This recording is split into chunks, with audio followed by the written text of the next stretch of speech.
Baxti so'zi. Shavkat Rahmon. Baxtiyorman degan birgina so'zni aytish uchun kerak qancha kuch, chidam.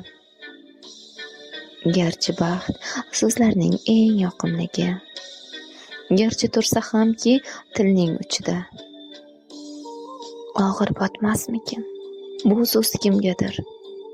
Tegib ketmasmikin oh-vohlariga? Qandoq bardosh berib yashayman keyin baxtsiz kimsalarning nigohlariga? Avvalo bu so'zni o'zgalar aytsin. Aytsinlar ko'zlari quvonchga to'lib. Elning baxti uchun umrini tikkan shoirlar aytmasin birinchi bo'lib. Bu so'zni bir umr aytmay yashadim. Har shodlik kelganda yurdim sekinroq. G'am so'zin elimdan avvalroq aytdim.